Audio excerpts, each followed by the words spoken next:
Shalom. இன்றைய காலை வேத தியானத்திற்கு உங்களை அன்புடன் வரவேற்கிறோம். இன்றைக்கும் நாம் வாசிக்க தெரிந்து கொள்ளப்பட்ட வேத பகுதி யோபு 3ஆம் அதிகாரம். இப்பொழுது அந்த அதிகாரத்துக்கு முன்பாக நாம் கடந்து போகும் முன்பாக நாம் ஆண்டவரை நோக்கி பார்க்கலாம். எங்களை அதிகமாக நேசிக்கின்ற எங்கள் அன்பின் பரலோக தந்தையை, ஆசீர்வதிக்கப்பட்ட இந்த காலை வேலைக்காக உமக்கு நன்றி செலுத்துகிறோம் தகப்பனே. அப்பா, இப்பொழுதும் ஆண்டவரே அப்பா, இந்த காலை வேத தியானத்தை உம்முடைய கரத்தில் ஒப்பு கொடுக்குறோம் டாடி. ஆரம்பம் முதல் முடிவரை மாறாத பிரசன்னம் எங்களை ஆளுகை செய்யட்டும். அப்பா, பேசுகிற என்னை மறைத்து அப்பா உம்முடைய பிள்ளைகளோட நீங்கள் பேச போகிறீங்க. அதற்காக உமக்கு நன்றி ராஜா. பரிசுத்த ஆவியானவர் தாமே பிதாவின் சித்தம் எங்கள் மத்தியில் வார்த்தைகளாக வெளிப்படும்படியாக எங்களுக்கு உதவி செய்வீராக.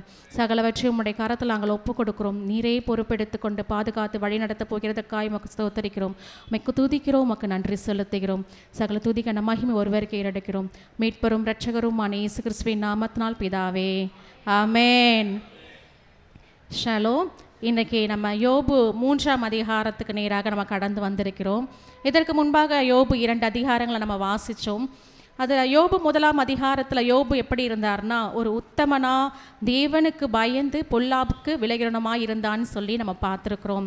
அது மாத்திரமில்லை, அவருக்கு எத்தனை குமாரர்கள் இருந்தார்கள்னா 7 குமாரர்களும் 3 குமாரத்திர்களும் பிறந்திருந்தார்கள். அவர் எப்படி இருந்தார்னா, ஒரு செல்வ செழிப்பான ஒரு வாழ்க்கையை வாழ்ந்திருந்தார் அப்படின்னு நம்ம பார்க்குறோம். ஆனால் அந்த செல்வ செழிப்பான ஒரு வாழ்க்கையில், சந்தோஷமான ஒரு வாழ்க்கையில் சாத்தான் குறுக்கிட்டு தேவனிடத்தில் போய் முறையிடுறாங்க. ஏன்னா அவன் எல்லாவற்றையும் சுதந்திரித்து கொண்டிருக்கிறான். அதனால் தேவனை நோக்கி பார்க்கிறான். நீங்கள் அவனுடைய சொத்துக்கள் எல்லாம் எடுத்து விட்டா எப்படி உம்மை நோக்கி அவன் பார்ப்பான், உம்மை நோக்கி எப்படி உத்தமனாக இருப்பான் அப்படின்னு சாத்தான் கர்த்தரிடத்தில் சொல்லுகிறான். அப்போ அந்த இடத்துல ஆண்டவர் சொல்கிறாரு, நீ என்னுடைய யோபுவின் மேலே கண் வைத்தாயோ அப்படின்னு சொல்லி கேட்கிறாரு. அப்போ அந்த இடத்துல பிசாசான் என்ன பண்ணுறான், யோபு சன்மார்க்கனும் உத்தமனுமாய் தேவனுடைய பார்வையில் காணப்படுகிறான் என்று அந்த இடத்துல அவனை வெட்கப்படுத்தும்படியாக காரியங்களை செய்ய வேண்டும் என்று துணிகரமான காரியங்களை இறக்குகிறான். அப்போ அந்த இடத்துல ஆண்டவர் சொல்கிறாரு, அவனுடைய ஜீவனை மட்டும் விட்டுவிட்டு நீ சோதித்து பாரு. அப்போ ஆண்டவருக்கு யோபுவின் மீது எப்படி விதமான ஒரு நம்பிக்கை இருக்கிறது.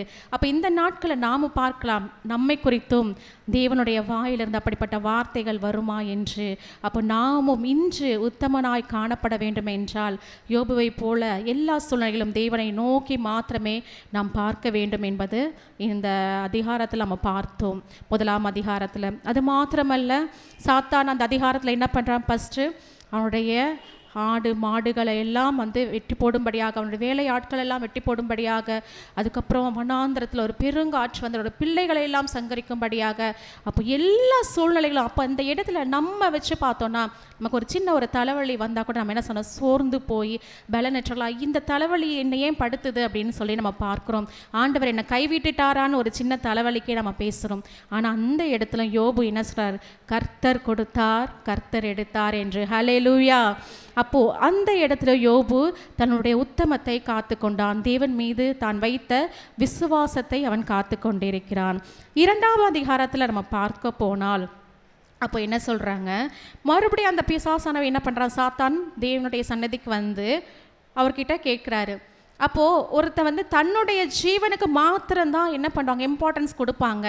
தன்னுடைய சொத்துக்கள் போனாலோ தன்னுடைய பிள்ளைகள் போனாலோ அவன் பயப்பட மாட்டான் அப்படின்னு சொல்லுவார். அப்போ அந்த இடத்துல என்ன பண்ணுறாங்க, இந்த 2ஆம் அதிகாரத்தில் 4ஆம் வசனம் இப்படியாக சொல்லுகிறது, சாத்தான் கர்த்தருக்கு பிரதியுத்தரமாக தோளுக்கு பதிலாக தோளையும் தன் ஜீவனுக்கு பதிலாக தனக்கு உண்டான எல்லாவற்றையும் மனுஷன் கொடுத்து விடுவான் என்று. அப்போது அந்த சாத்தான் என்ன சொல்கிறான், அப்போ யோபுவின் மேலே அவன் கண் வைத்திருக்கிறான். அப்போ யோபுவை பலவீனப்படுத்தும் பொழுது உம்மை நோக்கி பார்க்கிறானா என்று பார்ப்போம் என்று ஆண்டவரிடத்தில் கேட்கிறான். அப்போ ஆண்டவர் சொல்கிறாரு, அவனுடைய ஜீவனை மாத்திரம், அவனுடைய பிராணனை மாத்திரம் தப்பவிடு என்றார். அப்போ ஆண்டவருக்கு யோபுவின் மீது எத்தனை ஒரு நம்பிக்கை இருக்குது. என் மகன் என்னை நிச்சயமாக விட்டு கொடுக்க மாட்டான், என் மீது வைத்த நம்பிக்கை ஒரு நாளும் அவன் இழந்து போக மாட்டான் என்று நம்ம பார்த்துருக்கிறோம். ஆனால் அவன் 2ஆம் அதிகாரத்தில் உடல் முழுவதும் உச்சந்தலையிலிருந்து உள்ளங்கால் வரை அந்த பருக்கள்னால, அந்த கொப்பளங்களினால, அந்த எகிப்தின் வாதைகளில் ஒன்றும் வரவிட மாட்டேன் என்று சொன்ன தேவன் அப்படிப்பட்ட ஒரு வாதை யோபுக்கு அனுபவித்தார். ஏன் அவர் அனுமதித்தார் என்று பார்த்தா, யோபுவின் உத்தமத்தை சாத்தானுக்கு முன்பாகவும் தேவ தூதர்களுக்கு முன்பாகவும் அவனை சாட்சியாய் நிறுத்த வேண்டும் என்று அவர் அனுமதித்தார். இந்த நாட்களில் நமக்கு கூட எத்தனையோ பிரச்சனைகள் வரலாம். ஆனால் அவை எல்லாவற்றிலும் நாம் தேவனை நோக்கி பார்க்கிறோமா என்பதை தான் இந்த நாளில் நம்ம பார்க்க வேண்டும். அப்போது அந்த இடத்துல என்ன சொல்கிறாரு யோபு, அந்த சாம்பலில் உட்கார்ந்து தேவனை மாத்திரமே நோக்கி பார்த்து கொண்டிருக்கிறார். அவர் என்ன பண்ணுறாரு, வீட்டில் இல்லை, வெளியில் தங்குறாரு. நமக்கு கூட கொரோனா காலத்தில் என்ன பண்ணாங்க, தனிமைப்படுத்தி வச்சாங்க. அப்போது எத்தனை பேர் அந்த ஜுரத்தினால கிட்ட கூட வரக்கூடாதுன்னு ஒரு மாஸ்க் போட்டு தனிமைப்படுத்தி வச்சாங்க. அப்போ அதே போல் ஒரு கொடுமையான ஒரு வியாதியாக அவனுக்கு அப்போ காணப்பட்டது. அப்போ அந்த இடத்துல அவனை ஒதுக்கி வைத்தபடி வீட்டுக்குள்ளே கூட சேர்க்கலை. ஏன்னா அந்த பருக்கள்லேருந்து ஒரு சீல்கள் ஒரு நாற்றமோ வந்திருக்கலாம். ஆனால் எப்படிப்பட்ட ஒரு வேதனையை யோபு அனுபவிச்சிருப்பார் அப்படின்றத நம்ம 2ஆம் அதிகாரத்தில் பார்த்துருக்கோம். ஆனாலும் அந்த சூழ்நிலையிலும் அவர் என்ன பார்த்தாருன்னா, தேவனுடைய சமூகத்தில் அவர் காத்திருந்தார். ஏன்னா அவர் மனைவி சொல்கிறாரு, தேவனை தூஷித்து நீ ஜீவனை விடு என்று சொல்லும் பொழுதும் நீ பைத்தியக்காரி போல பேசுறியே அப்படின்னு சொல்லுவார். ஏனென்றால் அவருடைய நம்பிக்கை விசுவாசம் பெரிதாக இருந்தது தேவனிடத்தில். அப்போது அவருடைய 2ஆம் அதிகாரத்தில் 13ஆம் வசனம் சொல்லுது, அவன் துக்கம் மகா கொடிய துக்கம் என்று கண்டு. அப்போது சின்ன துக்கம் இல்லை, ஒரு சாதாரண துக்கம் அல்ல, கொடிய துக்கம் அல்ல, மகா கொடிய துக்கம் என்று கண்டு. அப்போது அந்த மகா கொடிய துக்கத்திலையும் அவன் யாரை நோக்கி பார்த்தனா, தேவனை மாத்திரமே நோக்கி பார்த்து கொண்டிருந்தார் என்று நம்ம பார்க்கிறோம். அப்போ இரவும் பகலும் 7 நாள் அப்போது அவனுடைய நண்பர்களும் அவனோட கூட தரையில் அமர்ந்திருந்தார்கள். அப்போது அந்த கொரோனா லாக்டவுனில் கூட நம்ம தனிமைப்படுத்தப்பட்டு யாரோடனும் பேசக்கூடாது, யாரோடனும் நீங்கள் எதுவும் நீங்கள் சாப்பிட்ட பொருளை நீங்கள் மூச்சு காற்று கூட மற்றவர்களை மேலே படக்கூடாதுன்னு தனிமைப்படுத்தி வைக்கப்பட்டார்கள். அப்போ இந்த இடத்துல அவன் 7 நாள் இரவும் பகலுடைய நண்பர்கள் அவரோட கூட இருந்ததை நம்ம பார்க்குறோம். ஆனால் அவனுடைய நண்பர்கள் அந்த இடத்துல ஒன்றும் பேசக்கூடாதபடி இருந்தார்கள். ஏனென்றால் துக்கம் தொண்டையை அடைக்கும் சொல்லுவாங்க இல்லையா, அதே மாதிரி அவர்களுடைய துக்கம் தொண்டையை அடைத்திருக்குமோ என்பது எனக்கு தெரியல. அப்போ 3ஆம் அதிகாரத்தில் நம்ம இப்போ கடந்து வரலாம். 3ஆம் அதிகாரத்திற்கு நான் ஒரு தலைப்பு கொடுக்கிறேன், வேதனையின் உச்சத்தில் யோபுவின் மனக்குமுறல்கள். அப்போ இந்த அதிகாரம் ஃபுல்லாக அவருடைய வேதனை என்னென்னா ரொம்ப அதிகமாக போயிடுச்சு. அதனுடைய பலவீனம் நமக்கு ஒரு சாதாரண ஒரு லிமிட் அளவுக்கு தான் நம்ம பலவீனத்தை தாங்க முடியும். ஒரு கட்டத்துக்கு மேலே ஆண்டவரே இல்லையா அப்படின்ற அளவுக்கு நம்ம பேச ஆரம்பிச்சிருவோம். ஆனால் அந்த இடத்துல ஆண்டவர் அவன் தூஷிக்கலை, தன்னுடைய மனக்குமுறல்களை யோபு வெளிப்படுத்துகிறார். அப்போ யோபு 1வது வசனத்தில் நாம் வாசிக்கிறோம், அதற்கு பின்பு யோபு தன் வாயை திறந்து தான் பிறந்த நாளை சபித்து. அப்போ இது வரைக்கும் போன அதிகாரத்தில் பார்க்கிறோம், அவர்கள் 7 நாள் அவர்களுடைய நண்பர்களோடு இருக்கும் பொழுது ஒரு வார்த்தையும் பேசலை. அதற்கு பின்பு யோபு தன் வாயை திறந்து, அப்போ அவனுடைய துக்கம் மகா கொடிய துக்கமாக இருந்தது. அப்போ அந்த இடத்துல அவனுடைய வலிகளையும் வேதனைகளையும் தாங்க முடியாதபடி தன்னுடைய வாயை திறந்து பேச ஆரம்பிக்கிறாரு. அப்போ நான் இந்த ஒரு 1 to 10 வரைக்கும் நான் ஒரு தலைப்பு கொடுக்கிறேன், யோபு தன் பிறந்த நாளை சபிக்கிறான். ஹல்லேலூயா. அப்போ இந்த இடத்துல தான் பிறந்ததே என்ன அப்படின்றது அளவுக்கு தன்னுடைய பிறந்த நாளை அவன் சபிக்கிறவனாக காணப்படுகிறார். 2வது வசனத்தை வாசிக்கிறோம், அவன் வசனித்து சொன்னது என்னவென்றால், நான் பிறந்த நாளும் ஒரு ஆண் பிள்ளை உற்பத்தி ஆயிற்று என்று சொல்லப்பட்ட ராத்திரியும் அழிவதாக. ஹல்லேலூயா. அப்போ இந்த இடத்துல யோபுவோட மனக்குமுறல்களை நாம் பார்க்க முடிகிறது. அப்போ இந்த காலத்தில் வாலிப பிள்ளைகள் கூட நிறைய நாளில் வந்து தன்னுடைய பெற்றோர்கள்கிட்ட கேள்விகள் கேட்பாங்க. பெற்றோர்கள் கண்டிக்கும் பொழுது, நீ ஏன் என்னை பெத்த அப்படின்னு சொல்லி கேள்விகளை கேட்பாங்க. நம்ம கூட அநேக நாட்கள்னா, நான் ஏன் பிறந்தேனே எனக்கு தெரியலையே, நான் பிறக்காமல் இருந்தாலும் நல்லா இருந்திருக்குமேன்னு சொல்கிறோம். நம்மளுடைய சின்ன சின்ன கஷ்டங்களை கூட அந்த வார்த்தைகளை நாம் சொல்கிறோம். ஆனால் யோபு அவ்வளோ கஷ்டத்தை தன் சொத்துக்களை இழந்து, தன் வேலையாட்கள் இழந்து, தன் குமாரர்களும் குமாரத்தைகளும் இழந்து, தன்னுடைய சரீர பலவீனத்திலையும் அவர் அமைதியாக இருந்து கடைசியில் தன்னால் தாங்க முடியாதபடி இருக்கிற நேரத்தில் தன்னுடைய மனக்குமுறலை அவர் வாயை திறந்து வெளிப்படுத்துகிறார். அப்போ அதை சொல்கிறார், தன் பிறந்த நாளை சபிக்கிறார். அவர் தன்னைத்தானே சபித்து கொள்ளுகிறார். அப்போ ஒரு ஆண் பிள்ளை உற்பத்தி ஆயிற்று என்று அவர் என்ன சொல்கிறாரு, சொல்லப்பட்ட ராத்திரியும் அழிவதாக. ஹல்லேலூயா. அப்போ இந்த இடத்துல பார்க்கிறோம், அவர் எத்தனை பெரிய கொடிய துக்கத்தில் இருந்திருந்தால் அந்த வார்த்தைகள் அவர் சொல்லியிருப்பார். அப்போ தன்னை தானே அவர் என்ன பண்ணுறாரு, தாங்க முடியாத மகா பெரிய கொடிய துக்கமாக காணப்படுகிறது. நமக்கு அந்த வலிகளும் வேதனைகளும் காணப்படாத போது நம்மளுடைய வாயிலிருந்து என்ன வார்த்தைகள் வரும் என்பது நமக்கே தெரியாது.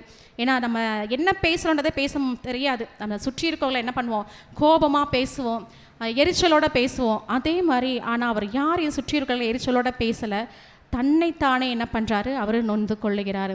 இதை தான் யோபு 35:16 எடுத்தவர்கள் யாராவது வாசிக்கலாம். யோபு 35:16.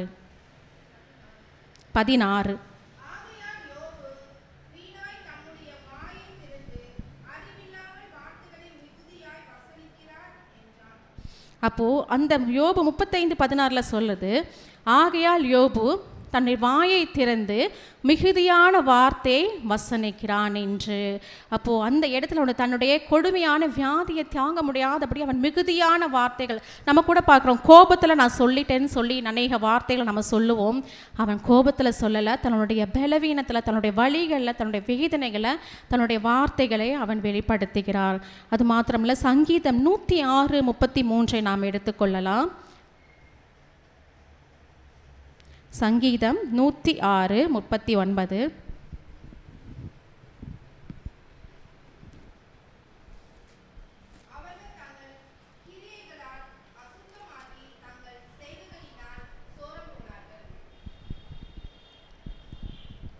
அப்போது அந்த இடத்துல ஒவ்வொருத்தரும் தங்கள் கிரியைகளினால் அசுத்தமாகிறார்கள். அப்போ இந்த இடத்துல அவருடைய வார்த்தையினால், தன்னுடைய குமுறல்னால, அவருடைய பிறந்த நாளை அவர் என்ன பண்ணுறாரு, சபிக்கிறார் என்று நம்ம பார்க்கிறோம். 4வது வசனத்தை நம்ம வாசிக்கலாம். அந்த நாள் அந்தகாரப்படுவதாக, தேவன் உயரத்திலிருந்து அதை விசாரியாமலும், ஒளி அதன் மேல் பிரகாசியாமலும், அந்தகாரமும் மரண இருளும் அதை கரைப்படுத்தி, மப்பு அதை மூடி, மந்தார நாளின் பயங்கரங்கள் அதை அருக்களிப்பு ஆக்குவதாக. அல்லேலூயா. அப்போது 4வது வசனத்தை சொல்கிற அந்த நாள் எப்படி இருக்குமா, அந்தகாரப்படுவதாக. அந்தகாரம்னா ஒரு இருட்டு, கொடுமையான ஒரு கரும் இருட்டுன்னு சொல்லப்படுகிறது. அப்போ அவர் தாயின் கருவில் உருவான அந்த நாளே அந்தகாரப்படுவதாக என்று தன்னைத்தானே அவர் நொந்து கொள்ளுகிறார். அப்போ தேவன் உயரத்திலிருந்து அதை விசாரியாமலும், ஏன்னா தாயின் கருவில் உருவாகும் முன்பே பெயர் சொல்லி அழைத்த தேவன் நம்முடைய தேவன். அப்போ நாம கருவில் உருவாவதற்கு முன்பே பெயர் சொல்லி அழைத்திருக்கிறார். அப்போ இந்த இடத்துல யோபு தான் சொல்றாரு, அப்போ தேவன் தன்னுடைய தாயின் கருவில் உருவாவதற்கு முன்பே என்னை விசாரியாமல் இருந்திருக்கலாம், அவருடைய ஒளி அது மேல் பிரகாசியாமல், அவர் கருவாய் இருக்கும் பொழுது அவருடைய பிரகாசமான ஒளி அந்த கருவின் மேல் படாமல் இருந்திருக்கலாம் என்று யோபு தன்னைத்தானே நொந்து கொள்ளுகிறார். அப்போது நான் இந்த நாட்கள் நான் பிறவாமல் இருந்திருந்தாலாவது நல்லதா இருக்குமே என்று யோபு அந்த இடத்துல சொல்றாரு. இந்த இதுக்கு மத்தேயு 27:45 நம்ம எடுத்து வாசிக்கலாம். மத்தேயு 27:45 நான் வாசிக்கிறேன்.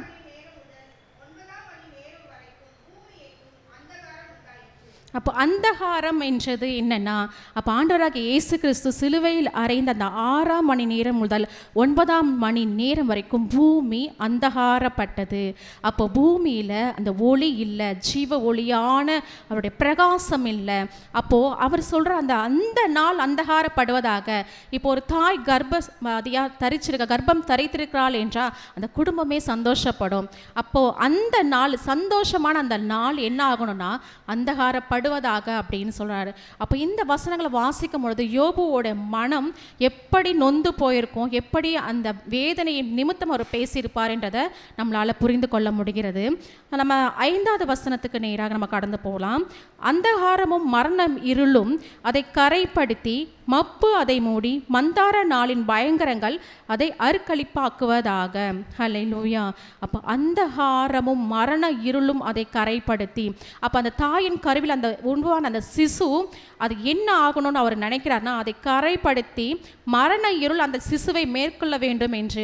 ஒருவேளை தாயின் கருவிலே நான் அழிந்து போயிருக்கலாமே என்று அவர் வாஞ்சிக்கிறார். நான் ஏன் பிறந்து இவ்வளோ கஷ்டங்களை நான் அனுபவிக்க வேண்டும் என்று அவர் தன்னைத்தானே அவர் நொந்து கொள்ளுகிறார். அப்போ இந்த இடத்துல என்ன சொல்லலாம், மரண இருளும் அதை கரைப்படுத்தி, மப்பு அதை மூடி, மந்தார நாளின் பயங்கரங்கள் அதை அருக்களிப்பாக்குவதாக. அப்போ ஆண்டவருடைய வருகைக்கு பின்பதாக வருகின்ற கொடுமையான நாட்கள் எப்படி இருக்குமோ அதே போல என் தாயின் கருவில் நான் உருவாகி இருக்கும் பொழுதே அப்படிப்பட்ட ஒரு கொடுமை என் கருவிலே நேர்ந்திருந்தால் நான் அப்பொழுதே இறந்திருப்பேனே, இப்பொழுது இவ்வளவு பாரங்களும் இவ்வளவு வருத்தங்களும் நான் சுமக்க வேண்டிய அவசியம் எனக்கு இல்லையே என்று அந்த இடத்தில் தன்னுடைய குமுறல்களை அவர் வெளிப்படுத்தி கொண்டிருக்கிறார். ஹல்லேலூயா. நாம் 6வது வசனத்துக்கு நேராக நம்ம கடந்து போகலாம். அந்த ராத்திரியை அந்தகாரம் பிடிப்பதாக, வருஷத்தின் நாட்களில் அது சந்தோஷப்படுகிற நாளாய் இராமலும் மாதங்களின் கணக்கிலே அது வராமலும் போவதாக. ஹல்லேலூயா. அப்போது அந்த ராத்திரியில் அந்தகாரம் இருந்திருந்தால் நல்லா இருக்குமே, நான் தாயின் கருவில் ஜெனித்த அந்த நாள் அந்தகாரமாக இருந்திருந்தால் நல்லா இருக்குமே என்று யோபு சொல்கிறார். அப்போ வருஷத்தின் நாட்களில் அது சந்தோஷப்படுகிற நாளாயிராமல், அப்போ நம்ம பிறந்த நாட்களை நம்ம கொண்டாடுகிறோம். அந்த நாட்கள் நம்ம எவ்வளோ சந்தோஷப்படுறோம். இன்றைக்கி என்னுடைய பிறந்த நாள் அப்படின்னு சொல்லி நம்ம பல பேருக்கு இனிப்புகள் கொடுக்குறோம். நம்ம நிறைய பேருக்கு நமக்கு கிஃப்ட்டுங்க கொடுக்குறாங்க. அப்போ அந்த நாளில் நம்ம எவ்வளோ சந்தோஷமாக காணப்படுகிறோம். ஆனால் அந்த நாள் அவருக்கு சந்தோஷமான நாளாக இராமலும், அப்போ மாதங்களின் கணக்கிலே அது வராமலும் போவதாக. இப்போது யாருக்கெல்லாம் தன்னுடைய பிறந்தநாள் தேதி தெரியும்? அப்போது அந்த தேதி இது என்னுடைய பிறந்தநாள் தேதி அப்படின்னு சொல்லலாம். ஆனால் யோபு தன்னுடைய பிறந்தநாள் தேதியை இல்லாமல் போனால் நல்லா இருக்குமே என்று அந்த இடத்துல தன்னைத்தானே தன்னுடைய கருவில் உருவாவதற்கு முன்னே நான் அழிந்து போயிருக்கலாம் என்று தன்னுடைய அங்கலாய்ப்பை, தன்னுடைய மனக்குமுறல்களை அவர் வெளிப்படுத்தி கொண்டே இருக்கிறார். நம்ம 7வது வசனத்துக்கு நேராக நம்ம போகலாம்.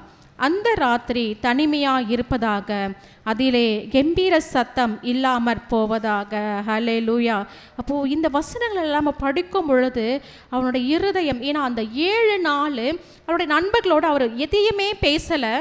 ஆனால் அதற்கு பின்பு தன்னுடைய மனக்குமுறல்களை அவர் வெளிப்படுத்துகிறார். அப்போ அந்த ராத்திரி அவர் எப்படி இருக்கணும்னு நினைக்கிறாரு? தனிமையாக இருப்பதாக. அப்போ அந்த ராத்திரியில் அந்த கம்பீர சத்தம் இல்லாமற் போவதாக என்று அவர் வாஞ்சிக்கிறார். அப்போது தாயின் கருவில் அவர் உருவாக்க அந்த நாள் எப்படி இருக்குன்னா, நான் யாருமே இல்லை, நான் அப்போது என்னன்னா இந்த தாயின் கருவில் நம்ம சிதைஞ்சி போயிருந்தா, எனக்கு சுற்றி யாருமே இல்லாதபடி நான் தனியாக இருந்திருப்பேன். அப்போ அந்த கம்பீர சத்தம், நான் பிறக்கும் பொழுது இருந்த அந்த கம்பீர சத்தம் எனக்கு கேட்கக்கூட என் காதுகள் இருந்திருக்காதே, நான் தாயின் கருவில் அழிந்து போயிருக்கலாமே என்று யோபு தன்னுடைய மனக்குமுறல்களை அந்த இடத்துல வெளிப்படுத்துகிறார். இந்த ஏசியா 13:20 நாம் வாசிக்கிறோம். இனி ஒருபோதும் அதில் ஒருவரும் குடியேறுவதும் இல்லை, தலைமுறை தோறும் அதில் ஒருவரும் தங்கி தரிப்பதும் இல்லை, அங்கே அரேபியன் கூடாரம் போடுவதும் இல்லை, அங்கே மேய்ப்பர் மந்தையை மறிப்பதும் இல்லை. நம்ம ஏசியா தீர்க்க தரிசன வசனத்தில் பார்க்கும் பொழுது ஒரு அந்தகாரமான ஒரு சூழ்நிலைகளை தள்ளப்பட்ட ஒரு இடத்துல எப்படி இருப்பாங்கன்னா, அந்த இடத்துல யாருமே போய் குடியிருக்க மாட்டாங்க அப்படின்று அந்த வசனம் சொல்லுது. அப்போ தாயின் கருவில் நான் குடியேறாமல் இருந்திருக்கலாம் என்று அந்த இடத்துல யோபு தன்னைத்தானே வெளிப்படுத்தி கொண்டிருக்கிறார். 8வது வசனத்துக்கு நேராக நம்ம கடந்து போகலாம். நாளை சபிக்கிறவர்களும் லிவியாதானை எழும்ப பண்ணத்தக்கவர்களும் அதை சபிப்பார்களாக. இந்த நாளில் எத்தனையோ பேர் நாளை சபிப்பாங்க. இந்த நாள் மோசமான நாள், ஆனால் ஆண்டவர் படைத்த எல்லா நாளும் நல்லது. அப்போ எத்தனை பேர் மற்றவர்களை சபிக்கிறவர்களாகவும் நாளை சபிக்கிறவர்களாகவும் காணப்படுகிறார்கள். அது மாத்திரமல்ல, லிவியாதானை எழும்ப பண்ணத்தக்கவர்களாகவும். அப்போ லிவியாதான் என்றது ஒரு பெரிய ஒரு பாம்பு. அப்போ அந்த பாம்பு எப்படின்னா தன்னுடைய நாக்கில் விஷத்தை வைத்திருக்கும் என்று. அப்போ சில பேர் பேசுகிற நாவுகள் விஷத்தன்மையாக இருக்கும் என்று. அப்போ அந்த லிவியாதானை எழும்ப பண்ணத்தக்கவர்களும் அதை சபிப்பார்களாக. அப்போ அவனுடைய சபிக்கப்பட்ட வார்த்தைகள் என்னுடைய கருவில வந்திருந்தால் கூட ஒருவேளை நான் கருவிலே நான் மறைந்திருப்பேனே அப்படின்னு சொல்லி அந்த இடத்துல யோபு வெளிப்படுத்தி கொண்டிருக்கிறார். அப்போ எத்தனை விதமான அந்த கசப்புக்கள் அவருக்குள்ளாக காணப்படுகிறது. ஆனால் நம் தேவனாகிய கர்த்தர் நம்மளுடைய இரக்கம் நிறைந்த தேவனாக இருக்கிறார். நம்மை அவரை நோக்கி பார்க்கும் பொழுது அவர் நிச்சயமாகவே எல்லாத்தையும் நம்ம விலக்கி காக்க வல்லவராக இருக்கிறார். இந்த இடத்துல யோபு தேவனை குறை சொல்லவில்லை, தன்னைத்தானே நொந்து கொள்ளுகிறார். ஒருவேளை ஆண்டவர் என்னை இந்த சூழ்நிலையும் காக்க வல்லவராக இருக்கிறார் என்று அவர் இந்த புலம்பலை கூட புலம்பாமல் இருந்தால் நல்லா இருக்கும் என்று நான் யோசிக்கிறேன். நாம் 9வது வசனங்களுக்கு நேராக கடந்து போகலாம். அதன் அஸ்திமான காலத்தில் தோன்றிய நட்சத்திரங்கள் இருண்டு அது எதிர்பார்த்திருந்த வெளிச்சம் உண்டாகாமலும் விடியற்காலத்து வெளிப்பை அது காணாமலும் இருப்பதாக. அப்போது அந்த அஸ்தமன காலத்தில் தோன்றிய நட்சத்திரங்கள், சூரியன் மறைந்ததுக்கு அப்புறம் தோன்றிக்கிற அந்த காலம் தான் அஸ்தமன காலம். அப்போ அந்த தோன்றுகிற அந்த நட்சத்திரங்கள் தான் அந்த ராத்திரியில் நமக்கு ஒளி கொடுக்கிறது. அப்போ இரவில் நமக்கு சந்திரனும் நட்சத்திரங்களும் நமக்கு ஒளி கொடுக்கிறது, சூரியன் மறைந்தாலும். அப்போது அந்த நட்சத்திர ஒளி கூட எனக்கு வேண்டாம், நான் தாயின் கருவில் இருக்கும்போது அந்த இருண்டு நான் அப்பயே போயிருக்கலாமே, நான் எதிர்பார்த்திருந்த வெளிச்சம் உண்டாகாமலும். அப்போது நமக்கு தாயின் கருவில் இருக்கும் பொழுது எப்படிப்பட்ட ஒரு இருட்டில் இருந்திருப்போம், ஆனால் தேவன் நமக்கு ஒளியாக இருக்கிறார். ஹல்லேலூயா. அவர் நம்ம தாயின் கருவில் ஒவ்வொரு நாள் நம்மை ஆற்றி தேற்றி ஒவ்வொரு பாகங்களும் உண்டாகும் பொழுது அவர் தம்முடைய ஒளியை நமக்கு வழங்கி அவருடைய ஜீவ சுவாசத்தை நமக்கு வழங்கி நம்மை தாயின் கருவில் உருவாக்கி இம்மட்டும் நடத்தி கொண்டிருக்கிறார். அப்போ அந்த இடத்துலையும் அவர் என்ன சொல்றாரு, அந்த எதிர்பார்த்த வெளிச்சம் உண்டாகாமலும் விடியற் காலத்து வெளிப்பை அது காணாமலும் இருப்பதாக. அப்படின்னா தேவன் என்னை உருவாக்காமல் இருந்திருக்கலாமே, அவருடைய ஒளி என்மேல் படாமல் இருந்திருக்கலாமே, நான் ஏன் இத்தனை பாடுகளை அனுபவிக்க வேண்டும் என்று அவர் தன்னைத்தானே தன்னுடைய பிறப்பை தாமே அவர் கசந்து கொள்ளுகிறார். 10வது வசனங்களுக்கு நேராக நம்ம போகலாம். நான் இருந்த கர்ப்பத்தின் வாசலை அது அடைக்காமலும் என் கண்கள் காண்கிற வருத்தத்தை மறைத்து விடாமலும் இருந்ததே. அப்போது அவர் தாயின் கருவில் இருக்கும் பொழுது அந்த கர்ப்பத்தின் வாசலை ஒரு வேளை அடைத்திருந்தால் அப்போது நான் வந்திருக்காமல் இருக்கலாம். என் கண்கள் காண்கிற வருத்தத்தை மறைத்து விடாமலும் இருந்ததே என்று அந்த இடத்துல தன்னைத்தானே தன்னுடைய பிறப்பை குறித்து தாயின் கருவில் நான் ஏன் உருவாகினேன் அப்படின்ற ஒரு அந்த பிறந்த நாளே அவர் சபிக்கப்பட்ட ஒரு நாளாக தன்னைத்தானே தன் பிறந்த நாளை சபித்து கொள்ளுகிறார் என்று 1 முதல் 10 வரை நாம் வாசித்தோம். அப்போ அவருடைய கொடுமை மகா கொடிய துக்கமாக இருந்தது என்று 2ஆம் அதிகாரத்தில் கூட நம்ம வாசிச்சிருக்கிறோம். அப்போ இந்த நாட்களில் நம்மை தாமே நம்ம ஆராய்ந்து பார்க்கலாம். நம் சிறு சிறு கஷ்டங்களுக்கே நம்ம என்ன பண்ணுறோம், ஆண்டவரை நம்ம மறுதளிக்கிறோம். ஆனால் அந்த இடத்துல அவருடைய மனைவி நம்ம ஆண்டவரை தூஷித்து நீ ஜீவனை விடுன்னு சொல்லும் பொழுது கூட அவர் ஆண்டவரை தூஷிக்கலை, கர்த்தர் கொடுத்தார் கர்த்தர் எடுத்தார்னு சொன்னார். ஆனால் தன்னைத்தானே அந்த வலிகளும் வேதனைகளின் மூலம் தன்னைத்தானே தான் நொந்து கொண்டார். தன்னுடைய பிறப்பை காரணத்தை தான் சபித்தாரே தவிர அவர் ஆண்டவரை நோக்கி பார்த்து கொண்டிருந்தார். அப்போ இந்த நாட்களில் நாம் என்ன செய்ய வேண்டும் என்றால், நாம் ஒரு நாளும் முறுமுறுக்கக்கூடாதபடி நம்முடைய எல்லா சூழ்நிலைகளும் நம் தேவனை மாத்திரமே நோக்கி பார்ப்பவர்களாக நாம் காணப்பட வேண்டும் என்பது இந்த வசனங்கள் நமக்குள்ளாக இடைப்பட்டு கொண்டிருக்கிறது. 11வது வசனத்திலிருந்து 19ஆம் வசனம் வரைக்கும் நான் ஒரு தலைப்பு கொடுக்குறேன். யோபு தேவனை நோக்கி நான் ஏன் கர்ப்பத்தில் அழியாமல் போனதை என்ன என்று கேள்வி கேட்கிறார். அப்போது இந்த நாளில் ஆண்டவர் என்னை ஏன் படைச்சாரு, நான் கர்ப்பத்திலே அழிந்து போயிருக்கலாமே என்று அவர் என்ன சொல்கிறாரு, ஆண்டவரை நோக்கி தன்னுடைய விண்ணப்பத்தை ஏறடைக்கிறார். ஒருவேளை நாங்கள் தாயின் கருவில் அழிந்து போயிருந்தால் நான் இதெல்லாம் பார்க்க வேண்டிய அவசியமே இல்லையே, நான் நிஜமாகவே ஆண்டவருடைய சன்னதியில் இளைப்பாரி கொண்டிருப்பேனே அப்படின்னு என்று அவர் அந்த இடத்துல வெளிப்படுத்தி கொண்டிருக்கிறார். நாம் 11ஆம் வசனத்தை நாம் வாசிக்கலாம். நான் கர்ப்பத்தில் தானி அழியாமலும் கர்ப்பத்திலிருந்து புறப்படுகிற போதே சாகாமலும் போனது என்ன. இன்றைக்கி எத்தனை பேர் இந்த கேள்வியை நம்ம கேட்டிருக்கோம், எந்தெந்த சூழ்நிலைகள் நம்ம கேட்டிருக்கோம் என்றதை நம்ம பார்க்கலாம். ஒரு சின்ன பிரச்சனைகளை கூட ஒரு வாலிப பிள்ளைகள் இன்றைக்கி பார்க்க போனால் சிறு பிள்ளைகள் கூட என்னை ஏன் நீங்கள் பெற்றீங்க, என்னை அப்பயே கொண்டு போட்டிருக்கலாமே அப்படின்னு சொல்லி என்ன பண்ணுறாங்க, அவங்க கேள்விகளை கேட்குறாங்க. நம்ம கூட அநேக நேரத்தில் ஆண்டவரை நோக்கி நம்ம அந்த கேள்வி கேட்கிறோம், என்னை ஏன் படைச்சிங்க தேவனே, நான் படைக்காமல் இருந்தால் நான் நிம்மதியாவது இருந்திருப்பேனே அப்படின்னு சொல்லி நம்மளுடைய சின்ன சின்ன கஷ்டத்துக்குள்ளே நம்ம என்ன பண்ணுறோம், நம்மை நாமே நொந்து கொள்ளுகிறோம். ஆனால் இந்த இடத்துல யோபு தன்னுடைய பெரும் கஷ்டத்தில் தன் பிறப்பை தன்னை சபித்து கொண்டு நான் ஏன் கர்ப்பத்திலே நான் அழிந்து போகாமல் இருக்கிறேன். ஏனென்றால் ஒரு பெரிய துக்கம் என்னடா, தான் பெற்ற பிள்ளைகளை இழந்து போவது ஒரு பெரிய துக்கம். அதையும் கூட தாங்கி கொண்டு கர்த்தர் கொடுத்தார் கர்த்தர் எடுத்தார் என்ற விசுவாசத்தோடு அவர் தேவ சமூகத்தில் காத்து கொண்டிருந்தார். ஆனாலும் எத்தனை சூழ்நிலைகள் நெருக்கி கொண்டிருக்கிறது. அப்போ அந்த வார்த்தைகளை அவர் வெளிப்படுத்துகிறார், தன்னுடைய குமுறல்களை அவர் வெளிப்படுத்தி கொண்டிருக்கிறார். ஹல்லேலூயா. அப்போது 12வது வசனத்தில் நம்ம வாசிக்கிறோம், நான் என்னை ஏந்தி கொள்ள மடியும் நான் பாலுண்ண ஸ்தனங்களும் உண்டாயிருந்தது என்ன. அப்போ இந்த நாளில் நம்ம யாருடைய கருவில் உருவாக வேண்டும் என்பது தேவனுடைய சித்தமாக இருக்கிறது. நமக்கு யார் தாய் தகப்பனாக இருக்க வேண்டும் என்பது நம்ம தேர்ந்தெடுப்பதில்லை, தேவன் நமக்கு நியமித்திருக்கிறார். அப்போது அந்த இடத்துல யோபு சொல்கிறார், நான் கர்ப்பத்தில் தானே அழியாமலும் கர்ப்பத்திலிருந்து புறப்படுகிற போதே சாகாமலும் போனது என்ன, என்னை ஏந்தி கொள்ள மடியும் நான் பாலுண்ண ஸ்தானங்களும் உண்டாயிருந்தது என்ன. அப்போ யோபுவோடைய தாய் அவரை சொல்கிறார், ஏன் நான் அவங்களுக்கு மகனாக பிறக்கணும், நான் ஏன் மகனாக பிறந்தேன், நான் பிறக்காமல் இருந்திருந்தாலாவது நலமாக இருக்குமே அப்படின்னு சொல்லி அவர் தன்னை தானே கேட்டு கேள்வி கொண்டு இருக்கிறார். அப்போ தேவனை நோக்கி ஒருவேளை என்னுடைய தாயின் வயிற்றில் நான் உருவாகாமல் போயிருந்தாலாவது நான் ரொம்ப சந்தோஷமாக இருந்திருப்பேன். இப்படிப்பட்ட பாடுகளை நான் அனுபவிக்க வேண்டிய எந்த அவசியமும் இருந்திருக்காது என்று அவர் சொல்லுகிறார். அப்போ அந்த இடத்துல நமக்கு நான் போய் உங்களுக்கு மகனாக பிறந்தேன் பாரு, அதுதான் என் தப்புன்னு சொல்லி இன்றைக்கி எத்தனை பிள்ளைகள் சொல்லுகிறார்கள். ஆனால் நாம் பிறப்பது நம்மளுடைய சித்தம் அல்ல, தேவ சித்தம். நம்முடைய பிள்ளைகள் இவர்கள் தான் நமக்கு பிள்ளைகளாக பிறக்க வேண்டும் என்பது நம்மளுடைய சித்தம் அல்ல, தேவ சித்தம். அப்போ நம்ம வாழ்க்கையில் நடக்கிற ஒவ்வொரு விஷயங்களும் தேவனுடைய சித்தத்தின் படியே நடக்கிறது. ஹல்லேலூயா. அப்போ இந்த இடத்துல நம்ம பார்க்கிறோம், அவர் தன்னுடைய தாயின் வயிற்றில் நான் உருவாகாமல் போகலாமே, இன்னையே ஆண்டவரே எனக்கு அந்த தாய்க்கு மகனாக கொடுத்தீர்கள் என்று அந்த இடத்துல ஆண்டவரை நோக்கி அவர் தன்னுடைய புலம்பலை ஏறெடுக்கிறார். 12ஆம் வசனத்தை நாம் வாசிக்கலாம். என்னை ஏந்தி கொள்ள மடியும். அதுதான் நம்ம சொன்னோம், தன்னுடைய தாயின் மடியில் நான் ஏன் பிறந்தேன், நான் பிறக்காமல் இருந்திருக்கலாமே, ஒருவேளை வேறு யாராவது என் தாய்க்கு நீங்கள் பிள்ளைகளாக கொடுத்துருக்கலாமே. நான் கூட அநேக நேரத்தில் நான் இந்த கேள்வியை கேட்டிருக்கேன், நான் ஏன் வந்து பிறந்தேன் அப்படின்னு சொல்லி இந்த கேள்வியை கேட்டிருக்கேன். இந்த வசனம் இன்று என்னோடு இடைப்படுகிறது. இந்த கேள்விகளை கேட்க நமக்கு தகுதி இல்லை.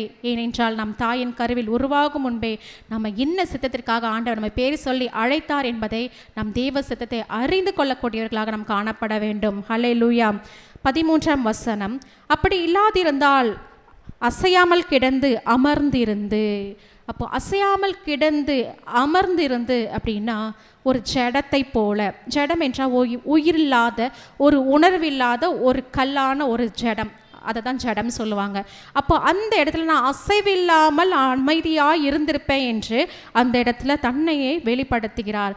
ஏன்னா ஒரு கழிந்த தாயின் கருவில் ஒரு இறந்த ஒரு ஜீவன் எப்படி இருக்குமா, அப்படிப்பட்ட ஒரு அசைவில்லாத ஒரு அமைதியான ஒரு இதுவாக தான் காணப்படுகிறோம். ஒருவேளை நான் பிறக்கும் பொழுதே இறந்து பிறந்திருக்கலாமே, நான் ஏன் உயிரோடு பிறந்து இத்தனை பாடுகளை நான் அனுபவிக்க வேண்டும் அப்படின்னு சொல்லி அந்த இடத்துல அவர் வெளிப்படுத்துகிறார். 14ஆம் வசனத்தில் நம்ம பார்க்கிறோம், பால் நிலங்களில் தங்களுக்கு மாளிகையை கட்டின பூமியின் ராஜாக்களோடும் மந்திரிமார்களோடும் அல்லது பொன்னை உடையவர்களும் தங்கள் வீடுகளை வெள்ளினால் நிரப்பினவர்களுமான பிரபுக்களும் கூட நான் இப்பொழுது தூங்கி இளைப்பாறுவனே என்று அந்த இடத்துல சொல்கிறாரு. அப்போ இந்த இடத்துல அவர் என்ன வெளிப்படுத்துகிறார் என்று நம்ம பார்க்க போனால், பால் நிலங்களில் தங்களுக்கு மாளிகையை கட்டின பூமியின் ராஜாக்களோடும் மந்திரிமார்களோடும். அப்போ இந்த இடத்துல நம்ம பூமியில் எத்தனையோ சொத்துக்களை சேர்த்து வைக்கிறோம், அவர்களெல்லாம் மீண்டும் எங்கே போகிறாங்க, மண்ணுக்கே திரும்புகிறார்கள். ஏன்னா மண்ணிலிருந்து உருவாக்கப்பட்ட ஜீவன் அவருடைய நாசியின் சுவாசத்தினால் நம் ஜீவனை பெற்று நாம் வாழ்ந்து கொண்டிருக்கிறோம். அவர்கள் மண்ணுக்கு திரும்புகிறார்கள். நானும் அவர்களோடு கூட ஒருவேளை நான் இளைப்பாறி இருக்கலாமே அப்படின்னு சொல்லி அந்த இடத்துல சொல்கிறாரு. அதே போல் பால் நிலங்களில் தங்களுக்கு மாளிகை கட்டின பூமியின் ராஜாக்களோடும் மந்திரிமார்களோடும் அல்லது பொன்னை உடையவர்களும் தங்கள் வீடுகளை வெள்ளினால் நிரப்பினர்களுமான பிரபுக்களும் கூட நான் இப்பொழுது தூங்கி இளைப்பாறுவனே. அப்போ பொன்னை உடையவர்களும் தங்கள் வீடுகளை வெள்ளினால் நிரப்பினர்களுமான பிரபுக்களோடும் கூட அப்படின்னு நம்ம பார்க்கும் பொழுது அது யாரை குறிக்கிறதுனா, சாலமோன் நாட்களில் பொன்னும் வெளியும் ஒரு பொருட்டாக எண்ணப்படவில்லை. அப்போ அந்த படிப்பட்ட ஒரு சாலமோன் ராஜாவை இளைப்பாரி கொண்டிருக்கிறாரே, ஒருவேளை நான் இறந்திருந்தால் அவர்களோடு கூட நானும் இளைப்பாரி கொண்டிருப்பேனே என்று அந்த இடத்துல தன்னுடைய வேதனையை அவர் வெளிப்படுத்துகிறாரு. அப்போது இந்த இடத்துல ஒருவேளை நான் இறந்தவர்களோடு என்னையும் இறந்து அவர்களோடு நான் இருந்திருந்தாலாவது நான் நல்லதாக இருந்திருப்பேனே, நான் ஏன் இந்த ஜீவனோடு நான் வாழ வேண்டும் என்று தன்னைத்தானே நொந்து கொண்டு அவர் இந்த கேள்விகளை கேட்டுக்கொண்டிருக்கிறார். நம்ம சங்கீதம் 49:14 நாம் எடுத்து வாசிக்கலாம். சங்கீதம் 49:14. 9:14.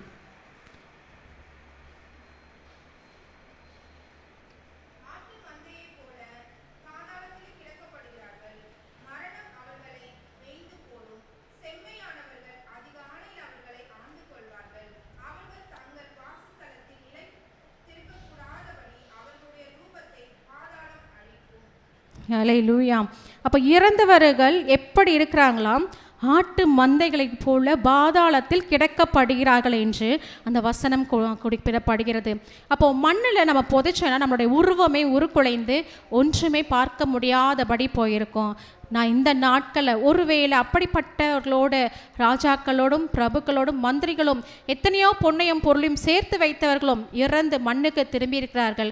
ஒருவேளை நானும் இறந்து அவர்களுடைய மண்ணுக்கே திரும்பி இருந்தால் நானும் அமைதலாய் இளைப்பாறி இருப்பேனே என்று அந்த இடத்துல தன்னைத்தானே அவர் வெளிப்படுத்தி கொண்டிருக்கிறார். மேலும் நாம் 16வது வசனத்தை நாம் வாசிக்கிறோம். அல்லது வெளிப்படாத முதிரா பிண்டம் போலவும் வெளிச்சத்தை காணாத சிசுக்கள் போலவும் இருப்பேனே.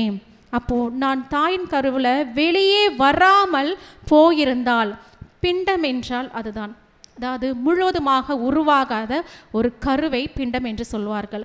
அப்போது நான் கருவில் உருவாவதற்கு முன்பே அழிந்திருந்தால் ஒருவேளை அந்த வெளிச்சத்தை காணாத சிசுவை போல, ஏன்னா அந்த சிசு பூமிக்கு கூட வெளியே வராது, ஏன்னா அது தாயின் கருவிலே அழிந்து போகும். ஒருவேளை நான் தாயின் கருவிலே நான் அழிந்து போயிருந்தால் கூட நல்லதாக இருக்குமே என்று அந்த இடத்துல தன்னுடைய வேதனையை அவர் வெளிப்படுத்தி கொண்டிருக்கிறார். 17ஆம் வசனத்தை நாம் வாசிக்கலாம். துன்மார்க்கருடைய தொந்தரவு அங்கே ஓய்ந்திருக்கிறது, ஒடுக்கவனுடைய சத்தம் பலனற்று விடாய்த்து போனவர்கள் அங்கே இளைப்பாறுகிறார்கள். 18 கட்டுண்டிருந்தவர்கள் அங்கே ஏகமாக அமைந்திருக்கிறார்கள், ஒடுக்கிறவருடைய சத்தம் அங்கே கேட்கப்படுகிறதில்லை. அப்போ 17வது வசனத்தில் சொல்லப்படுகிறது துன்மார்க்கருடைய தொந்தரவு அங்கே ஓய்ந்திருக்கிறது என்று. இந்த நாட்கள் நம்ம பார்க்குறோம், பழைய ஏற்பாட்டில் கூட தாவீதுக்கு எத்தனையோ தொந்தரவுகள், அவனுடைய அவருடைய கொலை செய்ய வேண்டும் என்று அவருடைய பின்தொடர்ந்து எத்தனையோ இடையூறுகளை அவர் ஃபேஸ் பண்ணி தன்னுடைய உத்தமத்தில் அவர் நின்னார். அப்போது கர்த்தருக்கு பிரியமானவனாய் அவர் காணப்பட்டார். அப்போது இந்த உலகத்தில் நிச்சயமாகவே உபத்திரவம் உண்டு, ஆனாலும் திடன் கொள்ளுங்கள், நான் உலகத்தை ஜெயித்தேன் என்ற தேவன் நம்மோடு இருக்கிறார் என்பதை மறந்து அந்த ஒரு நிமிடம் அவர் தன் புலம்பலை வெளிப்படுத்துகிறார். அப்போது நான் இந்த பூமியில் பிறக்கலைன்னா என்னை சுற்றி இருக்கிற துன்மார்களுடைய தொந்தரவு எனக்கு இருந்திருக்காதே, நான் அமைதியாக இருந்திருப்பனே, நான் ஓய்ந்திருப்பனே, கர்த்தருடைய சமூகத்தில் நான் இளைப்பாறி கொண்டிருப்பனே. அப்போது பலனற்று விடாய்த்து போனவர்கள் எங்கே இருக்கிறார்களா? தேவனுடைய சமூகத்தில் இளைப்பாறி கொண்டிருக்கிறார்கள், அவர்கள் பூமியில் இளைப்பாறி கொண்டிருக்கிறார்கள் என்று அந்த வசனம் சொல்லப்படுகிறது.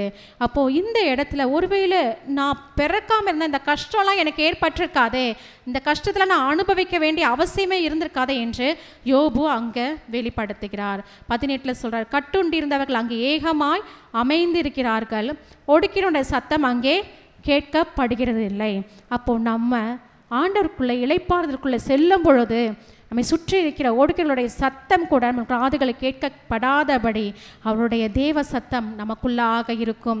அவரை துதித்து பாடுகின்ற மகிழ்கின்ற அந்த துதி ஆராதனைகள் நமக்குள்ளாக இருக்கும் என்று அந்த இளைப்பாறுதல் நான் இருந்திருப்பேனே என்று யோபு அங்கே வெளிப்படுத்துகிறார். ஒருவேளை நான் பூமியில் பிறக்காமல் இருந்தா, கருவிலே நான் இறந்து போயிருந்தா, தேவனுடைய சமூகத்தில் நான் இளைப்பாறி இருப்பனே, நான் அமைதலாக காணப்படுவனே என்று அவர் அந்த இடத்துல தன்னை தானே வெளிப்படுத்தி கொண்டிருக்கிறார். மேலும் 19 சிறியவனும் பெரியவனும் அங்கே சரியாயிருக்கிறார்கள், அடிமை தன் எஜமானுக்கு நீங்களாயிருக்கிறான். ஹல்லேலூயா. அப்போ இந்த வசனம் சொல்லுது, அப்போ பரலோகத்தில் சிறியவர்களும் இல்லை பெரியவர்களும் இல்லை, அப்போ எல்லாரும் ஆண்டவருக்கு முன்பாக சமமாக காணப்படுகிறார்கள். அப்போ நான் இறந்திருந்தால் ஆண்டவரே உம்முடைய சமூகத்தில் நான் நிலைப்பாரி இருப்பனே, நான் ஏன் இந்த பூமிக்கு வந்து இத்தனை பாடுகள் இத்தனை துன்பங்களை நான் சகித்து கொண்டிருக்க வேண்டும்? ஒருவேளை நான் யாருக்கும் அடிமையாகாதபடி, ஒரு அடிமை தன் எஜமானுக்கு என்ன சொல்ல, ஒரு எஜமான் தன்னுடைய வேலைகளை சொல்லும் பொழுது அந்த அடிமை கீழ்ப்படிய வேண்டும். அப்படிப்பட்ட எந்த அடிமைத்தனமும் எனக்கு இல்லாதபடி நான் நிச்சயமாகவே உம்முடைய சமூகத்தில் நான் இளைப்பாறி இருப்பேனே என்று ஆண்டவரை நோக்கி தன்னுடைய விண்ணப்பத்தை ஏறெடுக்கிறார். அப்போ இந்த நாட்கள்லையும் நம்ம அநேக காரியங்களை நம்ம பார்க்கிறோம். நம்மை சுற்றி இருக்கிற எல்லா சூழ்நிலைகளும் நம்ம பார்க்கும் பொழுது இந்த சூழ்நிலைகளாம் என்னை நெருக்கி கொண்டிருக்கிறதே, நான் பிறக்காமல் போயிருந்தால் நான் அமைதலாக இருந்திருப்பேனே, ஒருவேளை நான் தாயின் கருவில் உருவாவதற்கு முன்பே நான் அழிந்து போயிருந்தால் நான் நிம்மதியாக இருந்திருப்பேனே என்று நம்ம கூட அநேக நாட்களில் இப்படி தான் நம்ம புலம்பிக் கொண்டிருக்கிறோம். இந்த வசனங்கள் இன்று நம்மோடு இடைப்பட்டு கொண்டிருக்கிறது. வருத்தப்பட்டு பாரம் சுமக்கிறவர்களே, நீங்கள் எல்லோரும் என்னிடத்தில் வாருங்கள், நான் உங்களுக்கு இளைப்பாறுதல் தருவேன் என்ற தேவனை மாத்திரமே நோக்கி கொண்டிருக்கும் பொழுது தான் நாம் இம்மையிலும் மறுமையிலும் அவருக்குள்ளாக நாம் சமாதானத்தோடு காணப்படுவோம் என்று. ஹல்லேலூயா. நாம் மேலும் 20ஆம் வசனத்துக்கு நேராக நம்ம கடந்து போகலாம். இந்த 20லேருந்து 26 வரைக்கும் நான் ஒரு தலைப்பு கொடுக்குறேன். இருளை தேடுகிறவர்களுக்கு வெளிச்சத்தினால் பலன் என்ன? அப்போது இந்த வசனத்துக்கு நம்ம நேராக கடந்து போகலாம். மரணத்துக்கு ஆசையாய் காத்திருந்து புதையலை தேடுகிறது போல் அதை தேடியும் அடையாமற் போகிறவர்களும் பிரேதக்குழியை கண்டுபிடித்ததினால் மிகவும் களி கூர்ந்து. அப்போ எதற்கு ஆசையாக காத்து கொண்டிருக்கிறார்கள்? மரணத்துக்கு ஆசையாய் காத்து கொண்டிருந்து புதையலை தேடுகிறது போல் அதை தேடியும். அப்போது ஒரு புதையலை தேடும் பொழுது அது கிடைக்கல அப்படின்னா என்ன பண்ணுவோம்? நமக்குள்ளாக சோர்ந்து போவோம். அப்போது அவர் அந்த இடத்துல தன்னுடைய மரணத்தை தேடியும் அவருக்கு அது கிடைக்கல அப்படின்றது அவர் வெளிப்படுத்துகிறாரு. அப்போ அது மரணம் அவருக்கு அந்த இடத்துல ஒரு புதையலை போட காணப்படுகிறது. அதை தேடியும் அதை அடையாமற் போகிறவர்களும் பிரேதக்குழியை கண்டுபிடித்ததனால் மிகவும் களி கூர்ந்து அதற்காக சந்தோஷப்படுகிற நீர்பாக்கியரும் ஆகிய இவர்களுக்கு வெளிச்சமும் மனசஞ்சலமும் இவர்களுக்கு ஜீவனும் கொடுக்கப்படுகிறதுனால் பலன் என்ன? அப்போது நான் வாழவே வேண்டாம் நான் நினைக்கிற எனக்கு வெளிச்சம் இருந்தால் என்ன, எனக்கு சொத்துக்கள் இருந்தால் என்ன, எனக்கு இந்த வாழ்க்கையே வேண்டாம் அப்படின்ற அளவுக்கு அவர் தன்னைத்தானே நொந்து கொள்ளுகிறார். ஏன்னா இந்த உலகத்தில் நம்ம எத்தனையோ செல்வங்கள் சேர்த்தாலும் நம்முடைய மக்கட் செல்வம் என்றது பெரும் செல்வமாக நம்ம காணப்படுகிறது. தன்னுடைய பிள்ளைகளை இழந்த ஒரு துக்கம், தன்னுடைய உடல் சரீர பலவீனம். அப்போ அந்த மத்தியில் அவர் தன்னைத்தானே வெறுத்து அந்த வார்த்தைகளை அவர் வெளிப்படுத்தி கொண்டே இருக்கிறார். அப்போ நான் இருட்டில் போய் நான் மறைய வேண்டும் என்று நினைக்கிற எனக்கு வெளிச்சத்தினால எனக்கு என்ன பலன்? எனக்கு அந்த வெளிச்சமே வேண்டாமே, நான் ஏன் இந்த பூமியில் வாழணும், இன்னும் எனக்கு எதுக்கு இந்த பூமியில் இருக்கணுன்றபடி அவர் தன்னைத்தானே புலம்பிக் கொண்டிருக்கிறார். ஆனால் நம் தேவாதி தேவனாகிய கர்த்தர் நம் இருளை அந்தகார இருளை மாற்றி தம்முடைய ஒளியின் இடத்திற்கு அழைத்திருக்கிறார் என்பதை நாம் ஒரு நாளும் மறந்து போகக்கூடாது. ஏனென்றால் நம்ம எத்தனையோ பாவ இருளில் நம்ம இருந்திருக்கலாம். இன்று நாம் மீட்கப்பட்டவர்களாக அப்பா பிதாவே என்று கூப்பிடக்கூடிய புத்திர ஸ்வீகாரத்தை அவர் நமக்கு தந்து இம்மட்டும் அவர் நமக்கு ஜீவ ஒளியாய் ஜீவாதிபதியாக நம்மோடு இருக்கிறார். ஹல்லேலூயா. அப்போது நம்முடைய கரங்களை பிடித்து அவர் நடத்துகின்றவராக நம்ம காணப்படுகிறார். சோர்ந்து போய் பலனற்றவர்களாய் காணப்படும் பொழுதும் சோர்ந்து போகிறவனுக்கு பலத்தையும் சத்துவம் இல்லாதவனுக்கு சத்துவத்தையும் தருகிற தேவனாய் இருக்கிறார். அப்போ இந்த நாட்களை நாம் இப்படிப்பட்டவர்களாக புலம்பக்கூடாது என்பது இந்த வசனங்கள் நம்மோடு இடைப்பட்டு கொண்டிருக்கிறது. நம்மளுடைய கண்கள் தேவனை மாத்திரமே நோக்கி பார்க்க வேண்டும் என்பது தேவன் இந்த இடத்துல நம்ம ஒவ்வொருவரோடு இடைப்பட்டு கொண்டிருக்கிறார். இந்த வேளையிலும் பரிசுத்த ஆவியானவர் நம்மோடு இடைப்பட்டு கொண்டிருக்கிறார். நமக்கு எப்படிப்பட்ட ஒரு பாரங்கள் காணப்படலாம். ஆனால் வருத்தப்பட்டு பாரம் சுமக்கிறவர்களை நீங்கள் எல்லோரும் என்னிடத்தில் வாருங்கள், நான் உங்களுக்கு இளைப்பாறுதல் தருவேன் என்ற தேவனை மாத்திரமே நாம் நோக்கி பார்க்க வேண்டும் என்பதை இந்த வசனங்கள் நம்மோடு இடைப்பட்டு கொண்டிருக்கிறது. ஹல்லேலூயா. மேலும் 23ஆம் வசனத்தை நாம் வாசிக்கலாம். தன் வழியை காணக்கூடாதபடிக்கு தேவனால் வளைந்து கொள்ளப்பட்டவனுக்கு வெளிச்சத்தினால் பலன் என்ன? இப்போ ஒரு பாதையில் போகிறோம், வனாந்திரமான ஒரு பாதையில் நம்ம கடந்து போகிறோம். அப்போ அந்த இடத்துல நம்ம அந்த வழியை கூட பார்க்க முடியாத அளவுக்கு எதிரில் ஒரு பெரிய ஒரு தடுப்பு இருந்துச்சுன்னா நமக்கு அந்த இடத்துல என்ன பண்ணுவோம்? அந்த வனாந்திரமான ஒரு சூழ்நிலையில் நம்ம வெளியே வரணுமே, எந்த வழி கிடைக்கும் அப்படின்னு நம்ம பார்த்து கொண்டிருக்கிற அந்த நேரத்தில் அந்த தடுப்பு நின்றுச்சுன்னா நம்ம அந்த வெளிச்சத்தினால நமக்கு எந்த பலனுமே இல்லையே. ஏன்னா நமக்கு முன்பாக இருக்கின்ற அந்த சுவர் நீங்கினால் மாத்திரமே நம்முடைய பாதைகள் நமக்கு வாய்க்கும். ஏன்னா கர்த்தர் தாமே நமக்கு முன்பாக சென்று கோணலானவைகளை செவ்வையாக்குகிற தேவனாய் காணப்படுகிறார். ஹல்லேலூயா. அப்போ அவருடைய வெளிச்சத்தின் மத்தியில் நம்ம கடந்து போகும் பொழுதுதான் நமக்கு எதிராக இருக்கின்ற எல்லா கோணலானவைகளும் கர்த்தர் செம்மையாக மாற்றுவார். ஹல்லேலூயா. என் போஜனத்துக்கு முன்னே எனக்கு பெருமூச்சு உண்டாகிறது, என் கதறுதல் வெள்ளம் போல் புரண்டு போகிறது. ஹல்லேலூயா. அப்போது சாப்பிடும் பொழுது நம்முடைய துக்கம் தொண்டை அடைக்கும் பொழுது அந்த சாப்பாடு கூட தொண்டையில் இறங்காது. தண்ணி குடித்தா கூட அது தொண்டையில் ஒரு மாதிரி நிற்கிற மாதிரியே இருக்கும். ஏன்னா நம்மளுடைய வேதனைகள் அவ்வளோ பெரிய வேதனைகளாக இருக்குது அப்படின்னு சொல்லி யோபு வெளிப்படுத்துகிறார். ஏன்னா அவனுடைய துக்கம் எப்படியாப்பட்ட துக்கமாக இருக்கிறது? மகா கொடிய துக்கமாய் காணப்படுகிறது. அப்போ அவருடைய போஜனத்துக்கு முன்னாடி பெருமூச்சு உண்டாகிறது, அவருடைய கதறுதல் வெள்ளம் போல் புரண்டு போகிறது. அப்போ ஒவ்வொரு நாளும் இரவும் பகலும் அவர் என்ன பண்ணுறார்? அழுது கொண்டே இருக்கிறார். தன்னுடைய உடலெல்லாம் அந்த பருக்கள் அந்த கொப்பளங்கள் வந்த உடனே அவருடைய அந்த அரிப்பு தாங்க முடியாது அந்த சிரட்டை எடுத்து சுரண்டி கொண்டே இருக்கிறார். நம்ம ஒரு சின்ன காயத்துக்கு ஒரு சுரஞ்சா கூட அதுக்கு நமக்கு எப்படி ஃபீல் பண்ணுவோம்? ஒரு மாதிரி அதுக்கு இரிட்டேட்டிங்காக நமக்கு ஃபீல் பண்ணுவோம். ஆனால் அவர் உடல் முழுவதும் இருந்த பொழுதும் அவர் என்ன பண்ணார்? தன்னைத்தானே தான் வெறுத்து கொள்கிறாரே தவிர தேவனை ஒரு நாளும் அவர் தூஷிக்கவில்லை. ஹல்லேலூயா. 25, 26 நாம் வாசிக்கலாம். நான் பயந்த காரியம் எனக்கு நேரிட்டது, நான் அஞ்சினது எனக்கு வந்தது, எனக்கு சுகமும் இல்லை, இளைப்பாறுதலும் இல்லை, அமைதலும் இல்லை, எனக்கு தத்தளிப்பே நேரிட்டது. ஹல்லேலூயா. அப்போ இந்த இடத்துல யோபு என்ன சொல்கிறாருன்னா, தான் பயந்த காரியம் எனக்கு நேரிட்டது என்று சொல்லுகிறார். நாம் யோபு 1ஆம் அதிகாரம் 5ஆம் வசனத்தை நாம் எடுத்து வாசிக்கலாம். யோபு என்ன பண்ணுறாரு? 1ஆம் அதிகாரத்தில் தன்னுடைய பிள்ளைகள் விருந்து செய்து முடித்ததுக்கு பிறகு ஒவ்வொரு நாளும் ஒருவேளை அவர்கள் பாவம் செய்து தங்கள் இருதயத்தில் தேவனை தூஷித்திருப்பார்களோ என்று சொல்லி அவர்களை அழைத்தனுப்பி பரிசுத்தப்படுத்தி அதிகாலமே எழுந்து அவர்கள் எல்லாருடைய இலக்கத்தின் படியையும் சர்வாங்க தகன பலியை செலுத்துவான்.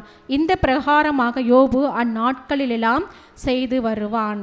அப்போ இந்த இடங்களில் பார்க்கலாம், யோபு தன்னுடைய பிள்ளைகள் ஒருவேளை ஆண்டவரை தூஷித்திருப்பார்களோ, அப்போ அந்த சந்தேகம் ஏன் அந்த யோபு மனதில் வந்துருச்சு. அப்போ பயம் என்ப உணர்வு கூட நமக்குள்ளாக வரக்கூடாது. நமக்கு எப்போ பயம் இல்லாமல் போகும் என்று பார்த்தால், நம் ஆண்டவர் மீது வைத்திருக்கிற அதீத விசுவாசம் நம்முடைய எல்லா பயத்துக்கும் நீங்களாக்கி நம்மை ரட்சிக்கும். ஏனால் கர்த்தர் நமக்கு பயமுள்ள ஆவியை கொடாமல் பலமும் அன்பும் தெளிந்த புத்தியும் உள்ள ஆவியை கொடுத்திருக்கிறார். ஆனால் இந்த இடத்துல யோபு சொல்கிறாரு, நான் பயந்த காரியம் எனக்கு நேரிட்டது.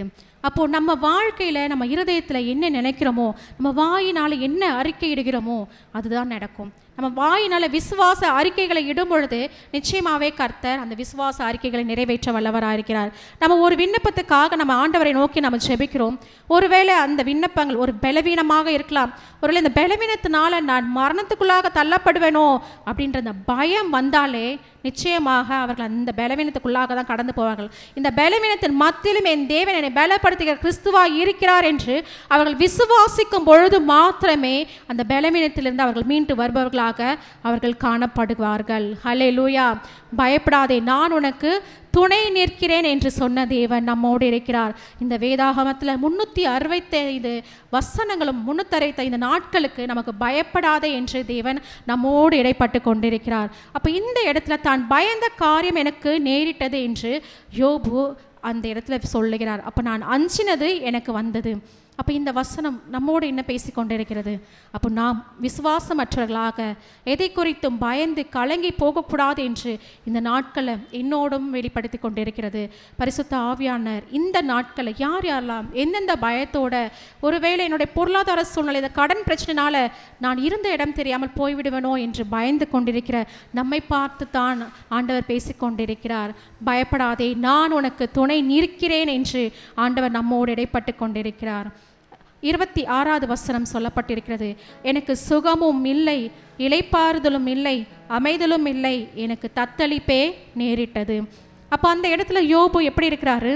தன்னுடைய உடல் சுகம் இல்லாதபடி, ஒருவேளை நான் இறந்து போயிருந்தாலாவது ஆண்டுடைய சமூகத்தில் நான் இளைப்பாறி இருக்கலாம் என்று அந்த இளைப்பாறுதலும் இல்லாதபடி, எல்லாவித சூழ்நிலைகளும் அடைக்கப்பட்டபடி அவருடைய தத்தளிப்பே எனக்கு நேரிட்டது என்று அந்த இடத்துல தன்னைத்தானே தன்னுடைய பிறப்பை சபித்து தாயின் கருவில் உருவான அந்த நாட்களை துக்கித்து கொண்டு அந்த மனக்குமுறல்களை அவர் வெளிப்படுத்தி கொண்டிருக்கிறார்.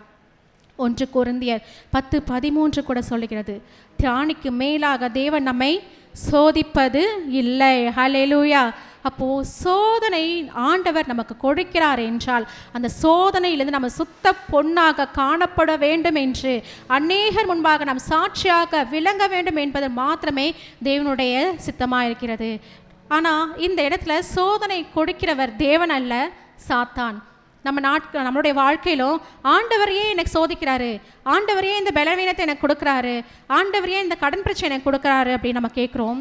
ஆண்டவர் கொடுக்கவில்லை, பிசாசானவன் தான் நமக்கு இந்த சோதனைகளை கொடுத்து கொண்டிருக்கிறான்.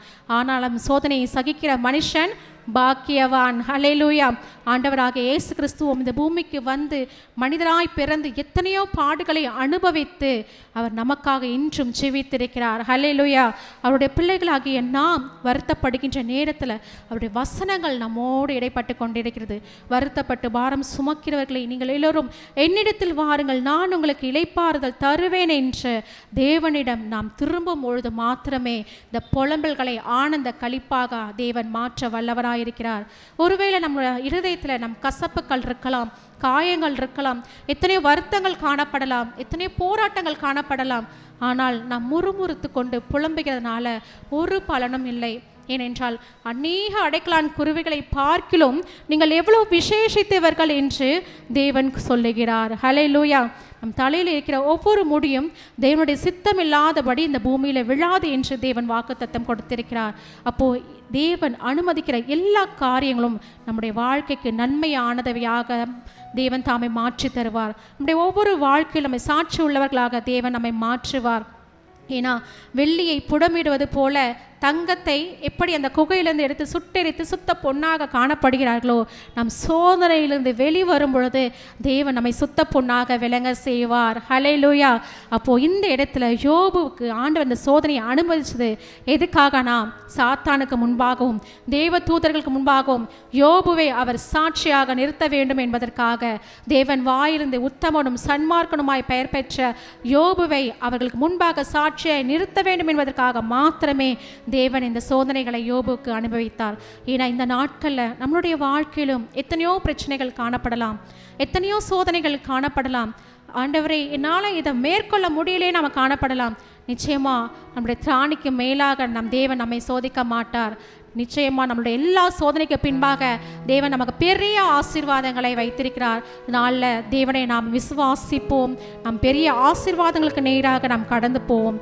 எல்லா சூழ்நிலையிலும் நாம் அவரை மாத்திரமே இறுக பிடித்து கொள்வோம் என்று, நாம் தேவனை மாத்திரம் நோக்கி பார்ப்போம் என்று இந்த வசனங்களுக்கு நேராக நாம் கடந்து போகிறோம். கர்த்தர் தாமே இந்த வேத வசனங்களை ஆசீர்வதிப்பாராக.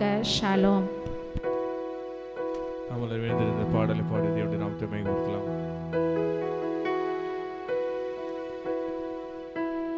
நம்புவேன் என் இயேசு ஒருவரை, நம்புவேன் என் இயேசு ஒருவரை. சேர்ந்து பண்ணலாப்பா. என் வாழ்க்கை சூழ்நிலை நம்புவேன் என் இயேசு ஒருவரை, நம்புவேன் என் இயேசு ஒருவரை. நான் நிற்கும் பூமி, நான் நிற்கும் பூமி நிலை குலைந்து அழிந்தாலும், என் நம்பிக்கையின் அஸ்திபாரம் அசைந்தாலும், நான் நிற்கும் பூமி நிலை குலைந்து அழிந்தாலும், என் நம்பிக்கையின் அஸ்திபாரம் அசைந்தாலும், நான் நம்புவதற்கு ஒன்றுமில்லை என்றாலும், நம்புவேன் என் இயேசு ஒருவரை. நான் நம்புவதற்கு ஒன்றுமில்லை என்றாலும், நம்புவேன் என் இயேசு ஒருவரை. எல்லாம் சேர்ந்து பண்ணலாம். நம்புவேன் இயேசு ஒருவரை, நம்புவேன் என் இயேசு ஒருவரை, நம்புவேன் என் இயேசு ஒருவரை. எல்லாம் சேர்ந்து பண்ணலாம். நம்புவேன் இயேசு ஒருவரை, நம்புவேன் என் இயேசு ஒருவரை, நம்புவேன் என் இயேசு ஒருவரின் அனைவரும் இதயத்தில் ஆழ்த்தது. அப்பா, நம்புவேன் என் இயேசு ஒருவரை, நம்புவேன் என் இயேசு ஒருவரை. பிதாவே, இதோ இந்த வேலையில் கூட தகப்பனே, அநேக வார்த்தைகள் மூலமா இங்கே கூட நீங்கள் பேசின வார்த்தைகளுக்காக மக்கள் நாங்கள் நன்றி செலுத்துகிறோம் தகப்பனே. இப்பொழுது கூட அடியலை மறைத்து நீர் வெளிப்படுங்க அப்பா. நான் சுயமாய் ஒன்றும் பேசாதபடிக்கு என் வாயோடு இருந்து நீங்கள் பேசுங்க. அடியலை மறைத்து நீர் வெளிப்படுங்க. இயேசுவின் ரத்தம் ஜெயம், இயேசுவின் நாமத்தில் பிதாவே, ஆமேன். யோபு 3ஆம் அதிகாரம் 24ஆம் வசனம். என் போஜனத்துக்கு முன்னே எனக்கு பெருமூச்சு உண்டாகி இருக்கிறது, என் கதறுதல் வெள்ளம் போல் புரண்டு போகிறது. இந்த வசனத்தில் நாம் பார்க்கிறோம், அவருடைய போஜனத்துக்கு முன்பாக யோபோட பெருமூச்சு அதிகமாக இருக்கிறது என்றும், அது மாத்திரம் இல்லை, அவர் இரவும் பகலும் ஆண்டவரை நோக்கி கதறிக்கொண்டு இருக்கிறத நாம் இந்த வசனத்தில் நம்ம பார்க்கிறோம். இந்த நேரத்துலையும் நாமளும் அநேக முறை நமக்கு துன்பம் வரும்போதும் நமக்கு பிரச்சனை வரும்போதும் நம்மளோட புலம்பல் எப்படி இருக்கிறது என்று பார்த்தீங்கன்னா, மற்றவர்களிடம் புலம்பி கதறி அவங்கக்கிட்ட தான் அழுது நாம் சொல்லி கொண்டு இருக்கோம். ஆனால் யோபு பார்த்தீங்கன்னா ஆண்டவர் பக்கமாக திரும்பி ஆண்டவர் சமூகத்தில் அமர்ந்து அவரோட ஃபுல்லாகவே அவர் யாரை நோக்கி புலம்பி கொண்டிருக்கனா, ஆண்டவரை நோக்கி புலம்பி அவர்கிட்ட காத்திருந்து ஜெபிக்கிறார் என்று இந்த இடத்துல பார்க்கிறோம். அது மாத்திரம் இல்லை, இந்த நாள்லையும் நாம் கூட அநேக முறை ஆண்டவர்கிட்ட நம்ம புலம்பாத படிக்க மனுஷங்கிட்ட போய் சொல்லி நம்ம அழுது புலம்பி கொண்டிருக்கோம். இந்த நாளில் நம்ம ஆண்டவர் பக்கமாக திரும்பி ஆண்டவர்கிட்ட நம்ம கதறி ஜெபிக்கும் போது ஆண்டவர் நமக்கு ஆறுதல் இருக்கிறார்.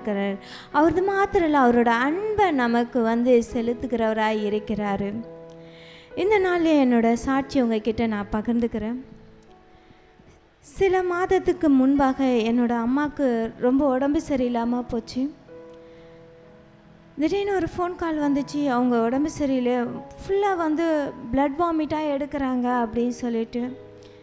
எனக்கெல்லாம் ரொம்ப பயமாயிடுச்சு, என்னவா இருக்கும் அப்படின்னு எங்களுக்கு தெரியவே இல்லை. நான் அழுதுகிட்டே நான் போனேன்.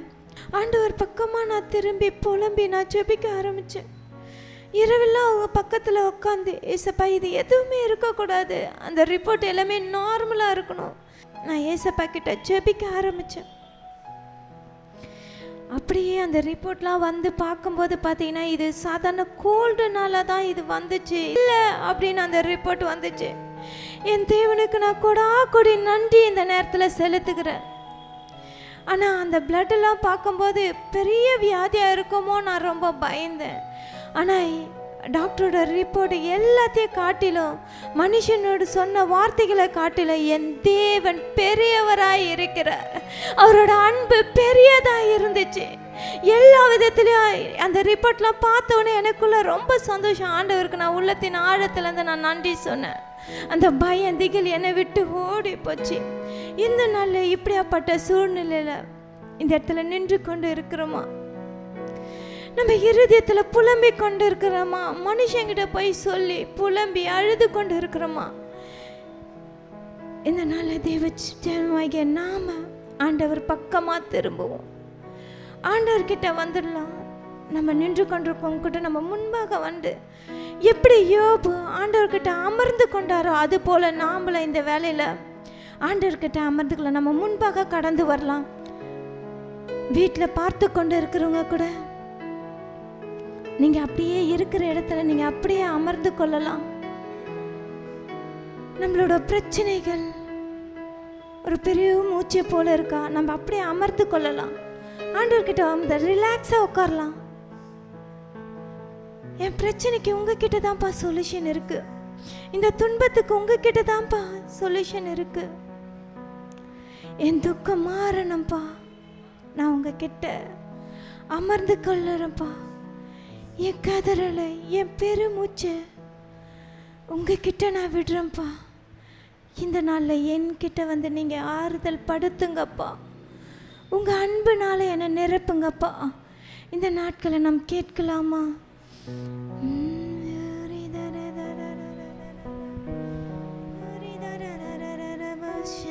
நம்புவேனே நேசு ஒருவரை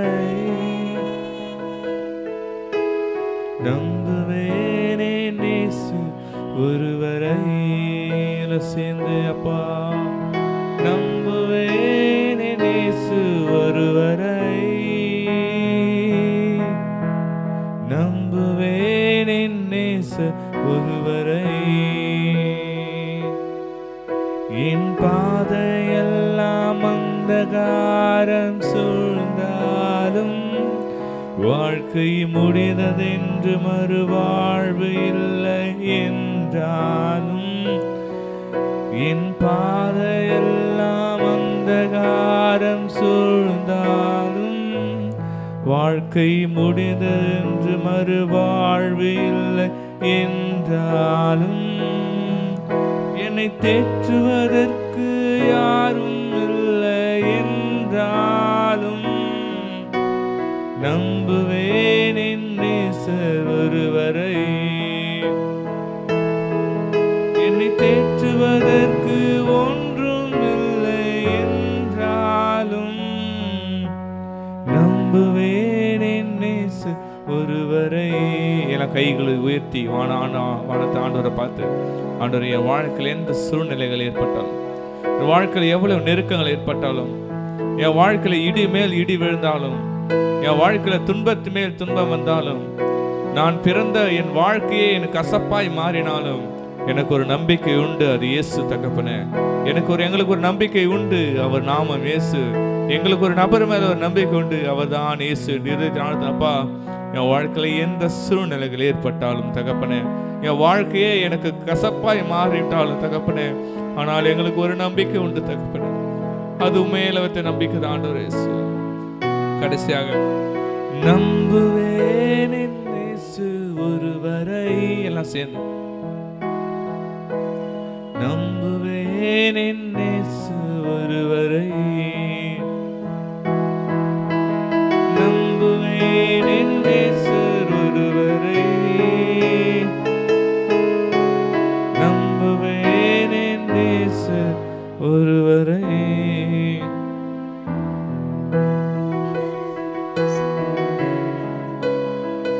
அப்பா பிதாவே, இதோ இந்த நேரத்துல கூட கர்த்தாவே, அப்பா நாங்க உம்மிடத்துல அமர்ந்து இருக்கிறோம்ப்பா. எங்கள் துக்கங்கள், எங்கள் பாரங்கள் எல்லாவற்றையும் நான் உம்மிடத்துல நாங்க ஊற்றுகிறோம் அப்பா. இந்த நேரத்துல எங்களோட பாரங்கள் எங்களை அழுத்துதப்பா. இதுல இருந்து நாங்க எப்படி மீண்டு வெளியே வருதுன்னு எங்களுக்கு தெரியாம இந்த இடத்துல நாங்க அமர்ந்து இருக்கிறோமேப்பா. எங்கள் நம்பிக்கை இழந்து நாங்க இந்த இடத்துல நிற்கிறோம் அப்பா. நீரே நம்பிக்கை நங்குரமாய் நீர் இந்த இடத்துல இறங்கி வாங்கப்பா. எங்களை நீங்க ஆற்றுங்கப்பா. இந்த வேலையில எங்களை தேற்றுங்கப்பா. அப்பா, உங்க அன்புனால எங்களை நிரப்புங்கப்பா. இந்த வேலையில உங்க அன்பை ஊற்றுங்கப்பா. இந்த வேலையில உங்க அன்பினால அப்பா நீங்க நிரப்புங்கப்பா. இப்பொழுது அப்பா எங்கள் நம்பிக்கை உங்க மேல நாங்க வைக்கிறோம் அப்பா. எங்க கரதர்களை, எங்கள் புலம்பல ஆனந்த களிப்பாக நீங்க மாற்றுங்கப்பா. ஆனந்த களிப்பாக நீங்க மாற்றுங்கப்பா. ஆனந்த களிப்பாக நீங்க மாற்றுங்கப்பா. எப்படி யோபு இடத்துல அப்பா அப்பா கதறி செபித்தார், அது போல இப்பொழுது இப்பொழுது இப்பொழுது நாங்க உம்மிடத்துல கதறி செபிக்கிறோம்ப்பா. உங்க வல்லமை இறங்கட்டும் அப்பா. இப்பொழுது இறங்கி வரட்டும்ப்பா. நீங்க நிரப்புங்கப்பா. இப்பொழுது நிரப்புங்கப்பா. எங்களை நீங்க ஆற்றுங்க அப்பா. நீங்க ஆற்றுங்க. உங்க அன்பு அளவிலா அன்பனால நீங்க நிரப்புங்கப்பா. இப்பொழுது இப்பொழுது இப்பொழுது இப்பொழுது உங்க அபிஷேகம் அளவிலா இறங்கட்டும். உங்க வல்லமை எங்கள் மேல ஊற்றுங்கப்பா. அப்பா உங்க வல்லமையை ஊற்றுங்கப்பா. இப்ப இப்ப இப்ப எங்களை தேற்றுங்கப்பா. எங்கள் துக்கம் சந்தோஷமாய் மாற எங்களுக்கு உதவி செய்யுங்கப்பா. இப்ப வாங்கப்பா. நீங்க இப்ப நிரப்புங்கப்பா.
அப்பா உமக்கு நன்றி ராஜா.